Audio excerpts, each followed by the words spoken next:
नमस्कार students, UGC net Gurukul के इस ऑनलाइन प्लेटफॉर्म पर आप सभी का स्वागत है। स्टूडेंट्स, यदि आप दिसंबर 2025 के नेट की तैयारी कर रहे हैं और इससे संबंधित जो भी अपडेट आप प्राप्त करना चाहते हैं तो आप हमारे चैनल को एक बार सब्सक्राइब कर लीजिए ताकि आने वाली अपडेट्स आपको मिलती रहें। इसके अलावा आप हमारा ऑफिशियल ऐप JRF अड्डा डाउनलोड कर लीजिए ताकि आप अपनी तैयारी को और भी मजबूत कर सकें।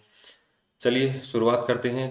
आज थोड़ा सा, वैसे तो काफ़ी वीडियोस आप लोगों ने देखे भी होंगे, लेकिन फिर भी स्टूडेंट्स के मन में काफ़ी डाउट्स हैं कि सर नेट के लिए मिनिमम एज क्या होनी चाहिए, मैक्सिमम एज क्या होनी चाहिए, ये पीएचडी क्या होता है, इसमें जेआरएफ का ऑप्शन है ये क्या है, क्या क्या डॉक्यूमेंट्स चाहिए, कब एग्ज़ाम होगा।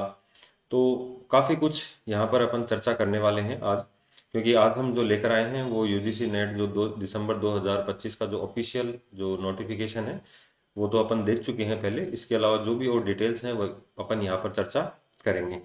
तो काफ़ी अच्छा अवसर है आप लोगों के पास दिसंबर 2025 जो नेट तैयारी कर रहे हैं ऐसे स्टूडेंट्स के लिए। तो आप हमारे JRF अड्डा जो एप्लीकेशन है उसके माध्यम से आप अपने आप को बिल्कुल और भी बेहतर ढंग से तैयार कर सकते हैं। तो चलिए शुरुआत करते हैं अपन कि जो जो नेट के अंदर इम्पोर्टेंट चीज़ें हैं वो अपन बात करेंगे कि क्या क्या हमें इसमें ध्यान रखना है, क्या क्या फॉर्म भरते समय ध्यान रखना है। क्योंकि हाँ, क्या होता है कि कुछ ऐसे टर्म्स होती हैं, अगर वो हम उनको पूरा नहीं करते हैं तो हमारे खिलाफ कुछ मामलों में लीगल एक्शन भी लिया जा सकता है। ये यूजीसी की इस जो नोटिफिकेशन है, एडवर्टाइजमेंट है, इसके अंदर कंप्लीट दे रखा है। तो सबसे पहले हम थोड़ा सा इस इवेंट के बारे में चर्चा कर लेते हैं कि ऑनलाइन जो फॉर्म है वो 7 अक्टूबर से स्टार्ट हो गए हैं और 7 नवंबर इसके लिए आखिरी डेट है। और जो पेमेंट की डेट है वो भी 7 नवंबर है। इसमें जो जनरल कैटेगरी है उसके लिए 1150 रुपये फीस है। ईडब्ल्यूएस और ओबीसी नॉन क्रीमिलेयर के लिए 600 है। और बाकी SC ST जो भी हैं उनके लिए 325 रुपये आप लोगों की फीस रहेगी। 10 नवंबर इसके लिए आपको जो करेक्शन की डेट दी गई है, यदि आपके कुछ मिस्टेक्स हो जाती हैं तो आप उसमें करेक्शन कर सकते हैं 10 से 12 नवंबर। और 3 घंटे का आप लोगों का पेपर होगा, 180 मिनट का, जिसमें पेपर फर्स्ट और पेपर सेकंड दोनों एक साथ होंगे, बीच में कोई ब्रेक नहीं होगा। बाकी देखिए इस बार थोड़ा सा यहाँ पर चेंजेशन है, वरना आप लोगों को डेट ऑफ एग्जामिनेशन वगैरह सब कुछ साथ मिलती है। और पहले भी अपन ने देखा CSIR का जो नोटिफिकेशन है तो उसमें भी ये तारीख आप लोगों को दे रखी है 18 दिसंबर। तो यहाँ पर आप लोग देख सकते हैं कि हायर एजुकेशन डिपार्टमेंट के थ्रू और आपकी जो भी जो क्राइटेरिया हैं इसको चेक कर सकते हैं।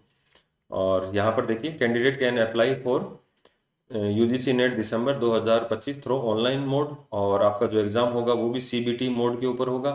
और इसके अंदर देखिए आपका applying for register email ID और मोबाइल नंबर आपका होना चाहिए। इसके ऊपर अपन ने पहले से एक पूरा वीडियो बना दिया है, आप उसको चेक कर सकते हैं। उसमें आपको जो जो फॉर्म पूरा हमने उसमें भर के दिखाया है कि कौन कौन सी चीज़ें उसके लिए आपको आवश्यक हैं, तो वहाँ पर वो सब आपको मिल जाएगा। नेक्स्ट अपन कुछ इंपॉर्टेंट बातों के ऊपर चर्चा कर लेते हैं कि इसमें क्या क्या चीज़ें हैं। देखिए, एक तो जैसे मान लो आप कैंडिडेट एड्रेस कैटेगरी, आप यदि PWD और PWBD में हैं तो education qualification date of birth choice city approve candidate in the online application for be treated as final as request for change in such particulars after the closure of your correction period will not be considered by NTA। तो आप इसको थोड़ा सा ध्यान से भरना, वरना एक बार आपने जो भर दिया उसके बाद NTA आपको इसमें करेक्शन के लिए कंसिडर नहीं करेगा। ठीक है, आगे अपन बात कर लेते हैं। ये देखिए कौन कौन सी चीज़ें आप modify, not edit, not modify any entered by the candidate under any circumstances. तो थोड़ा सा आप फॉर्म भरते समय ध्यान रखना, आपके द्वारा ये गलती नहीं होनी चाहिए। नेक्स्ट एक ये ध्यान रखना कि आपका जो ईमेल एड्रेस है और जो आपका रजिस्टर्ड मोबाइल नंबर है वो चालू होना चाहिए, आपके पास होना चाहिए, ताकि जो भी कम्युनिकेशन होगा वो इलेक्ट्रॉनिक कम्युनिकेशन होगा। तो उसमें आप लोग डायरेक्ट यूजीसी से आपको जो भी निर्देश हैं वो आपको मिलते रहेंगे। चलिए अपन आगे जो मुख्य बातें हैं चर्चा कर लेते हैं इसके अंदर, और कि वैसे तो इसमें यहाँ पर तो कुछ खास नहीं है। चलिए ये अपन थोड़ा सा देखते हैं कि जो इसके अंदर और क्या क्या चीज़ें, जो इंट्रोडक्शन ये तो अपन देख ही चुके हैं पहले।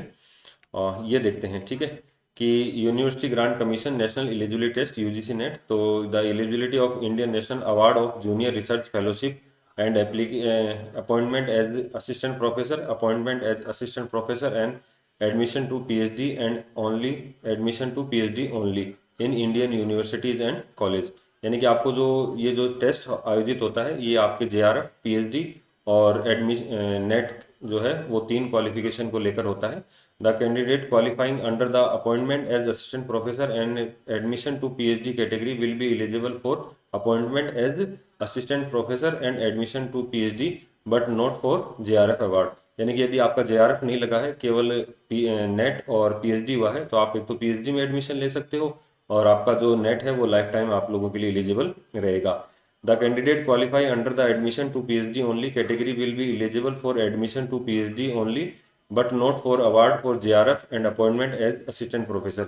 यानी कि जो तीसरी कैटेगरी होती है इसमें पीएचडी ओनली वाली, तो यदि आपने वो क्लियर किया तो न तो आपको जेआरएफ मिलेगा, न असिस्टेंट प्रोफेसर आप लोगों को इसमें आप अप्लाई कर सकते हो। तो उसकी ये देखिए, ये थोड़ा सा इंपॉर्टेंट है कि यदि आपको अवार्ड हुआ है जेआरएफ, ठीक है, award of JRF and appointment as assistant professor, तो यदि आप जेआरएफ क्लियर है आपका, तो आप असिस्टेंट प्रोफेसर और पीएचडी दोनों के लिए आप लोग इसमें एलिजिबल हो। Appointment as a professor and admission to PhD, यानी कि आपका जेआरएफ नहीं हुआ है, केवल नेट और पीएचडी ओनली हुआ है, तो आप असिस्टेंट प्रोफेसर के लिए भी एलिजिबल हो और पीएचडी एडमिशन के लिए भी एलिजिबल हो। यदि एडमिशन टू पीएचडी ओनली, तो यहाँ पर आपका केवल जो जेआरएफ है वो नहीं हुआ है और नहीं असिस्टेंट प्रोफेसर का हुआ है, तो आपका जो केवल पीएचडी एडमिशन है ये सर्टिफिकेट आपको केवल 1 साल के लिए वैलिड रहेगा। 1 साल के अंदर अंदर आप लोगों को किसी भी यूनिवर्सिटी में एडमिशन लेना होगा। तो आपकी ये 3 कैटेगरी आप लोगों को फॉर्म में देखने के लिए मिलेंगी। तो इसमें थोड़ा सा मैं आपको इनकी जो वैलिडिटी है वो भी बता देता हूँ। The JRF qualified candidate are admitted in the PhD programme based on as interview as per the UGC minimum standard and procedure for award of PhD degree. ठीक है, तो आप किसी भी यूनिवर्सिटी में एडमिशन के लिए आप इसके लिए अप्लाई कर सकते हैं और आपका जो प्रेफरेंस है वो भी आपकी ज़्यादा रहेगी। नेक्स्ट अपन बात करें UGC NET under category second और third can be use as the entrance test of PhD admission in place of entrance test conducted by the different university for admission PhD. तो ऐसे में आपकी जो रहेगी वो obtain in the NET will be 70% और 30% will be based on the performance in the interview viva conduct by the university और HEI concerned. मतलब आपका यदि जेआरएफ क्लियर है तो वहाँ पर आपको इंटरव्यू देने की जरूरत नहीं है, आपका डायरेक्ट वहाँ पर आप लोगों को सीटों के अकॉर्डिंग आपका नंबर आ जाएगा। लेकिन यदि आपका सेकंड और थर्ड कैटेगरी क्वालिफाई है तो 70% तो आपका जो है नेट का वेटेज रहेगा और 30% आपका जो वहाँ पर जो इंटरव्यू होगा उसके ऊपर बेस्ड रहेगा। For admission to PhD, marks obtained in the net by the candidate in category 2 and 3rd will be valid for a period of 1 year। आपका पीएचडी का मैंने बता दिया, ये जो पीएचडी कैटेगरी 3rd है वो 1 साल के लिए वैलिड है और जेआरएफ आपका 3 साल के लिए वैलिड है। तो आप लोग इसमें एडमिशन ले सकते हैं। जेआरएफ में बेनिफिट ये जूनियर रिसर्च फेलोशिप, तो आपको इसके लिए स्कॉलरशिप मिलती है 35,000 रुपये से लेकर 45,000 रुपये पर मंथ तक। तो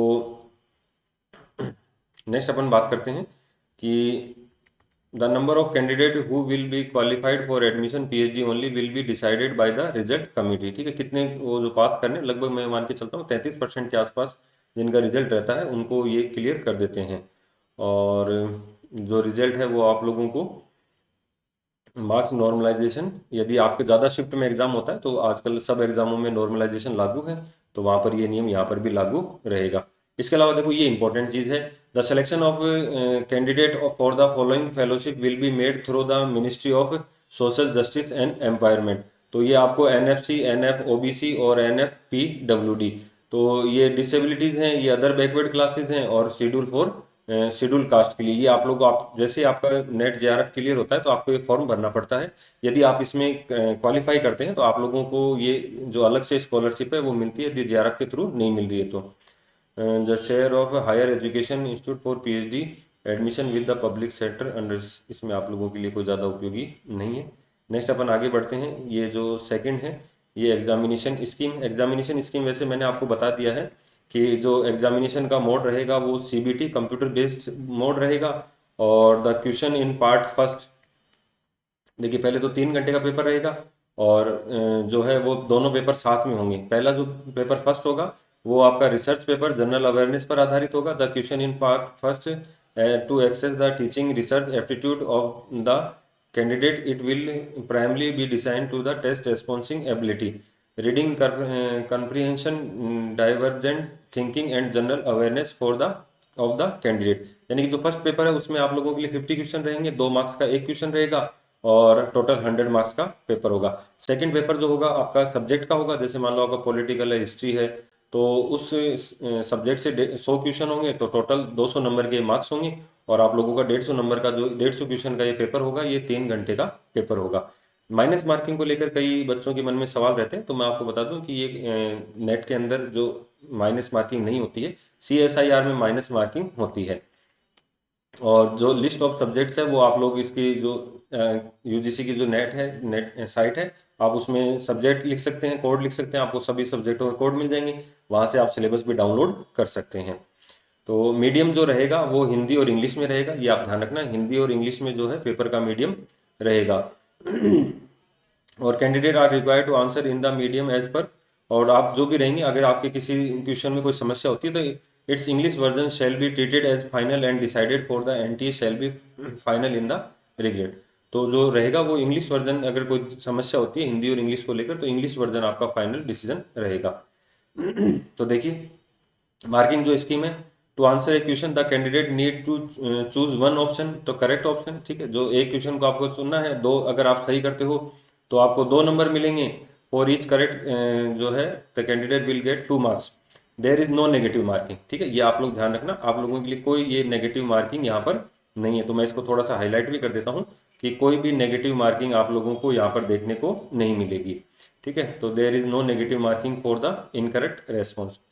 तो ये आप ध्यान रखना, 9 marks will be given off, जब आपने अगर क्वेश्चन अटेम्प्ट नहीं किया है तो आप लोगों को कोई उसमें नंबर नहीं मिलेगा। If more than one option is found to be correct the 2 marks will be awarded to only those who have marked any of correct option, ठीक है, ये तो जो आप बेसिक चीजें हैं वो हो जाएंगी। एक ये देखिए क्या है, since there is no negative marking candidate need to choose one most appropriate option as correct answer, तो आप लोग उसको चूज कर सकते हैं। तो नेक्स्ट अपन बात करते हैं चैप्टर 3 जो है वो एलिजिबिलिटी एंड क्वालिफिकेशन, ये काफ़ी इंपॉर्टेंट भाग है और बच्चों को इसको लेकर आपके क्वेश्चन भी रहते हैं। और देखिए क्वालिफिकेशन में मैं आपको बता दूं कि जो जनरल अनरिजर्व्ड कैटेगरी और जनरल EWS है, तो ये आप ध्यान रखना कौन कौन से जनरल जनरल EWS और कैंडिडेट, यानी कि इसमें देखिए महिलाओं को शामिल नहीं किया है, जनरल अनरिजर्व्ड और general EWS candidate who have secured at least 55% marks without rounding off, यानी कि ऐसे नहीं है कि 54.70 नंबर हैं तो आप उसको 55% मान लें, नहीं, in master degree to equivalent examination for from university institute recognised by UGC, ये आपको किसी भी जो इंस्टीट्यूट से आपके मिनिमम 55% नंबर आपके इसमें होने चाहिए पोस्ट ग्रेजुएशन में। नेक्स्ट अपन बात करें the other backward class OBC, non creamy layer और SC ST और PWD और third gender candidate should have 50% marks, तो यहाँ पर ध्यान रखना 50% मार्क्स आप लोगों के लिए आपको, यानी कि 5% का यहाँ पर आप लोगों को रिलैक्सेशन दिया है, 5% का रिलैक्सेशन दिया है जो SC ST और OBC हैं, ठीक है। तो यहाँ पर ध्यान रखना जनरल अनरिजर्व्ड और जनरल EWS के जो भी कैंडिडेट हैं, चाहे महिला है या पुरुष है, वो सभी के लिए यहाँ पर आपको 55% नंबर लाने जरूरी हैं, ठीक है, तो ये ध्यान रखना आप। नेक्स्ट जो है एक थोड़ा सा ये आप लोगों को ध्यान रखना है, ये काफी महत्वपूर्ण जो निर्देश है वो है candidate who are pursuing their master degree और इक्विवेलेंट कोर्स और candidate who have appeared for their qualifying master degree final year examination and whose result in still awaited or candidate whose qualifying examination have been delayed may also apply for the test। ध्यान रखना कि यदि आप master degree और equivalent course और candidate who have appearing for their qualifying master degree कौन से year में, फाइनल ईयर में, तो आप इस फॉर्म को फिल कर सकते हैं, ध्यान रखना आप इस फॉर्म को फिल कर सकते हैं। However, such candidate will be admitted provisionally and shall be considered eligible for award of JRF eligibility for assistant professor only after have passed their master degree or equivalent examination with at least 50% marks। और जो OBC ST SC हैं इनके लिए 50% marks. ये यूँ कहना चाह रहे हैं कि यदि आप फाइनल ईयर में हैं तो आप इसको, यदि आपके नेट क्लियर हो जाता है तो आपको उस साल यदि आपके 55% नंबर से आप क्वालिफाई कर लेते हैं, SC ST OBC 50% से क्वालिफाई कर लेते हैं MA, तो आपको ये आपका ये जो है वो असिस्टेंट प्रोफेसर और JRF के लिए ये सर्टिफिकेट वैलिड रहेगा। और यदि 1 साल से ज़्यादा समय आप लोगों को लग जाता है तो वहां पर देखिए द मास्टर डिग्री और equivalent exam within 2 years from the date of NET result with required percentage of marks failing which they shall be treated as disqualified। ध्यान रखना क्या कह रहे हैं, such candidate must complete their master degree और equivalent examination within 2 years। तो यहाँ पर देखो मैं आपको ये कहना चाहूँगा, यदि आप एमए प्रीवियस में भी इस साल हैं तो आप इस फॉर्म को भर दीजिए, क्योंकि आपको 2 साल के अंदर अंदर आपको ये सर्टिफिकेट आपका जो है एमए आपका या एमएससी कंप्लीट हो जाएगा। Result with required percentage of marks filling which they shall be treated as disqualified. यदि आपने 2 साल में नहीं किया है तो आप लोगों को ये लोग डिसक्वालीफाई कर देंगे। चलिए नेक्स्ट आगे जो इम्पोर्टेंट है उसको और चर्चा कर लेते हैं। और यहाँ पर क्या है, candidate belong third gender same fee exam as available. तो ये तो आपको जो वेबसाइट पर अवेलेबल है 50% 50 ये है, ये आपको रिलैक्सेशन इसमें दिया गया है। चलिए आगे देखते हैं। ये देखना, candidate are advise to appear in the subject of their post graduate only, यानी कि आपने जिसमें एमए किया है उसमें आप इसको the candidate post is not covered in the list and ET subject attach है। तो जो है वो आपको जो लिस्ट है वो आपको मिल जाएगी।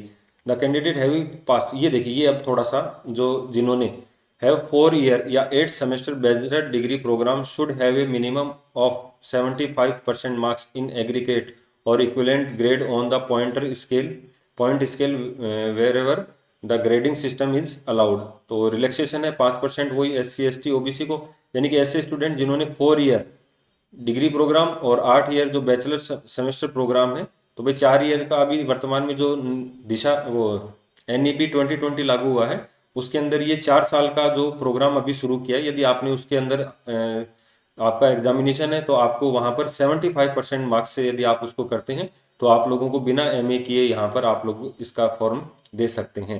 तो ये ध्यान रखना। लेकिन यहाँ पर देखो क्या कह रहा है इसमें, ये देखिए, and other categories of candidate as per the decision of the commission from time to time, ये जो है minimum standard and procedure for award PhD the candidate qualify in the NET based on 4 year under graduate degree will be eligible for the award of the junior research fellowship and for the admission. तो आप लोग यदि आप इसको clear करते हैं तो आप लोगों के लिए ये रहेगा। लेकिन ध्यान रखना, the candidate qualify in the NET based on 4 year under degree programme will not be eligible for appointment as a assistant professor. तो ये बिल्कुल आप लोग ध्यान रखना कि आप नेट का एग्जाम दे सकते हैं, लेकिन आप यदि 4 ईयर जो डिग्री प्रोग्राम है उसके बेस पर देना चाहते हैं तो आपका नेट क्वालिफाई नहीं माना जाएगा, चाहे आपका क्वालिफाई हो गया हो, लेकिन आपका JRF और PhD ओनली आप लोगों को यहाँ पर क्वालिफाई माना जाएगा। तो आप इस चीज़ को स्पेशल ध्यान रखना। और नेक्स्ट है, the candidate who are pursuing from 8 year bachelor degree and their semester also apply for the test however such candidate will provisionally, वही है जो लास्ट ईयर में है तो आप उसको इसको फॉर्म को भर सकते हैं। तो आप लोग जो भी हैं, और यहाँ पर यदि आप इसको डिग्री प्राप्त नहीं कर पाते तो आप डिस्क्वालीफाई घोषित कर दिए जाएंगे। और ये आप ध्यान रखना, जब भी UGC नेट को मान लो कभी इस बारे में आपको पता लगता है तो आप उस समय भी आप इसके लिए डिस्क्वालीफाई हो जाएंगे और आपके खिलाफ लीगल कार्रवाई की जाएगी। Programme will allowed in appearance subject list of their which is the past PhD discipline. और एक थोड़ा सा ये देखते हैं, candidate are neither required to send any certificate document in support of their eligibility note print out or of their application from, यानी कि आपको न तो कोई भी डॉक्यूमेंट UGC को नहीं भेजना है। और there is on interest eligibility test in the event of, देखिए यहाँ पर देखिए, in the event of any ineligibility being detected by the UGC NTA of any stage their candidate will be cancelled and they shall be legal for legal action. तो यहाँ पर ध्यान रखना कि यदि आप किसी भी स्टेज पर गलत जानकारी देते हैं और UGC को इसको पता लगता है तो आप लोगों को वहाँ पर आपको जो है वो डिस्क्वालीफाई तो किया जाएगा, साथ में आपके खिलाफ लीगल एक्शन भी होगा। तो इसलिए आप रजिस्ट्रेशन करते हैं तो आप अपनी जो भी क्राइटेरिया यदि कंप्लीट करें तो आप इस फॉर्म को भर सकते हैं। चलिए, और तो फिर कोई विशेष इसमें नहीं है। नेक्स्ट अपन बात करें एज लिमिट, ठीक है, ये JRF के लिए है। तो JRF के लिए जो एज है वो 30 ईयर है और first day of the month in which the examination is concluded 1/12/2025। देखिए आप यदि जनरल कैटेगरी में है, देखिए relaxation of up to 5 year is provide to candidate belong OBC non creamy layer as per the central list of OBC available, SC ST PWD third gender category and to woman applicants. तो ये ध्यान रखना कि यदि आपकी as 30 year हो गई है और आप किसी प्रकार की कैटेगरी में नहीं है, यानी कि अनरिजर्व कैटेगरी में है, तो आप 30 साल के लिए 30 साल के हैं तो जेआरएफ का क्लिक कर सकते हैं। और यदि आपके एससी एसटी ओबीसी और इसमें है तो आप लोगों को यहाँ पर 5 साल का रिलैक्सेशन मिलेगा, यानी कि 35 साल तक आप जेआरएफ का फॉर्म भर सकते हो। तो ये थोड़ा सा आप लोग यहाँ पर ध्यान रखना कि कौन कौन जेआरएफ के लिए क्वालिफाई है। तो assistant professor, there is no upper age limit in applying for UGC NET for assistant professor. तो यहाँ पर कोई लिमिट नहीं है, आप जितना चाहें उतनी बार एग्जाम दे सकते हैं, जितनी एज हो उसमें एग्जाम दे सकते हैं। और पीएचडी एडमिशन के लिए कोई भी एज इसमें आप लोगों के लिए लागू नहीं है। रिजर्वेशन मैंने आपको बता दिया कि भाई वैसे तो जो सीटें रिजर्व्ड हैं वो मैं आपको यहाँ पर थोड़ा सा और बता देता हूँ। 15% जो सीट है वो एससी के लिए है, 7.5% सीट एसटी के लिए हैं, 27% जो ओबीसी हैं नॉन क्रिमिलेयर हैं, और 10% सीट जो है जनरल इकोनॉमी सेक्शन के लिए, और 5% जो सीट हैं जो विकलांग हैं, पीडब्ल्यूडी और पीडब्ल्यूडी की जिनकी विकलांगता 40% से अधिक है उनको ये मिलेगा, लेकिन उनके पास उनका सर्टिफिकेट होना चाहिए। तो ये आप लोग थोड़ा सा ध्यान रखना इस चीज़ का। और बाकी तो कोई विशेष इसमें नहीं है। नेक्स्ट अपन देखते हैं कोई स्पेशल आप लोगों को इसमें कोई जानकारी। तो रजिस्ट्रेशन एंड एप्लीकेशन प्रोसेस तो ये अपन देख चुके हैं पहला, ये मैंने आपको एक अलग से वीडियो बना दिया है, आप उसके अंदर फॉर्म को देख सकते हैं। तो वहाँ पर आपको कंप्लीट डिटेल आप लोगों को मिल जाएगी। तो हेल्पलाइन नंबर वगैरह दे रखी है आप उसमें। अब देखिए ये conduct of exam, candidate are advise to go through instruction given the admit card carefully before going to examination. तो आपके पास देखिए क्या होना चाहिए, candidate must bring following document, तो print of admit card, 1 passport size photo, और इसके अलावा अपन जो भी आपका जो है 1 passport for the passing the space attendance sheet के लिए, और एनी अथोराइज फोटो आईडी आपके पास एग्जाम के समय होनी चाहिए। वैसे तो ये उसमें फॉर्म में भी लिखी हुई आती है, और ये रिपोर्टिंग का वो समय है तो आप लोगों को जो इंस्ट्रक्शन है वो आपको वहाँ पर उस समय मिल जाएंगे। तो एग्ज़ाम जो होगा वो सीबीटी मोड पर होगा, कंप्यूटर बेस्ड एग्ज़ाम होगा, आप लोग इसका थोड़ा सा ध्यान रखना। और रिजल्ट वगैरह सब कुछ आप लोगों के लिए जो आंसर की है वो आप लोगों अपनी जो एनटीए की वेबसाइट है वो उस पर आप लोगों को मिलेगी। प्लस ध्यान रखना आपको इसके लिए भी आपका जो मोबाइल नंबर रजिस्ट्रेशन और ईमेल आईडी आपको ज़रूरत पड़ेगी आईडी पासवर्ड की। और यदि आपको उसमें कोई आंसर की में आपको यदि कमी लगती है तो आप उसको चेंज करवाने के लिए 200 रुपये आप उसके लिए जो है वो देने होंगे, और आप आंसर की पर कोई ऑब्जेक्शन लगा सकते हैं। अब देखिए ये क्राइटेरिया ऑफ डिक्लेरेशन रिजल्ट ये इंपॉर्टेंट है। स्टेप है the number of candidate to be qualified for eligible as assistant professor shall be equal to 6% of the candidate appear. यानी कि जैसे मान लो 100 स्टूडेंट अपीयर होते हैं एग्जाम के अंदर, तो 6 स्टूडेंट्स इसमें पास रहेंगे, यानी कि 1000 स्टूडेंट हुए तो 60 स्टूडेंट, यानी कि 6% का रेशियो रखा जाता है। The total slot shall be allotted of different categories as per the, तो ये डिफरेंट कैटेगरी में उनके अकॉर्डिंग जो है वो दिया गया है। और आप लोगों को ध्यान रखना यहाँ पे मिनिमम एटलीस्ट 40% एग्रीगेट मार्क्स दोनों पेपरों में लाना जरूरी है। ये क्वालिफिकेशन मार्क्स होते हैं लेकिन नंबर तो आपको इससे ज़्यादा ही लाने पड़ते हैं, तो यहाँ पर आप लोग थोड़ा सा ध्यान रखना। तो ये बेसिक सी चीज़ें थी कुछ, और मुझे लगता है कि काफ़ी कुछ ये नॉर्मलाइजेशन है यदि अलग अलग शिफ्ट में होता है। वैसे अगर ऑनलाइन होता है तो एक ही शिफ्ट में हो जाता है आपका पेपर, तो वहाँ पर ज़्यादा कोई दिक्कत नहीं है। ये आप लोगों के लिए अनफेयर वगैरह यदि आप रहते हैं तो वो जो लीगल कंडीशन है उनकी बात की गई है। और मिसकेलेनियस की अपने को कोई यहाँ पर ज़्यादा दिक्कत नहीं है, आप जो एग्ज़ाम है वो फेयर तरीके से आप लोगों को वहाँ पर देना है। तो ये जो आप लोग इसमें तो और कुछ भी विशेष अब नहीं है। ठीक है, लगभग मुझे लगता है कि आज जो है ये आप लोगों को जो जानकारी दी गई वो सब आप लोगों के लिए उपयोगी रही होगी। वैसे जो भी डिटेल्स हैं वो अलग अलग वीडियोज़ के माध्यम से हमने हमारे चैनल पे उपलब्ध करा दिए हैं, कुछ शॉर्ट्स के माध्यम से। एक जो फॉर्म भरने का तरीका है उसका वीडियो भी आपको चैनल के ऊपर अवेलेबल है, तो आप वो वीडियो भी वहाँ पर जाकर देख सकते हैं। इसके अलावा यदि आपके जो भी क्वेश्चन है आप हमें कमेंट के माध्यम से ज़रूर बताया कीजिए, और आपके कमेंट बहुत ज़रूरी हैं आपकी जो भी समस्याएं हैं उनको जानने के लिए। तो जब भी आप चैनल के ऊपर आते हैं वीडियो देखते हैं तो अपने कमेंट ज़रूर करिए, और हमारा ऑफिशियल जो ऐप है जेआरएफ अड्डा उसको डाउनलोड कर लीजिए ताकि आप अपनी तैयारी को और बेहतर ढंग से करें।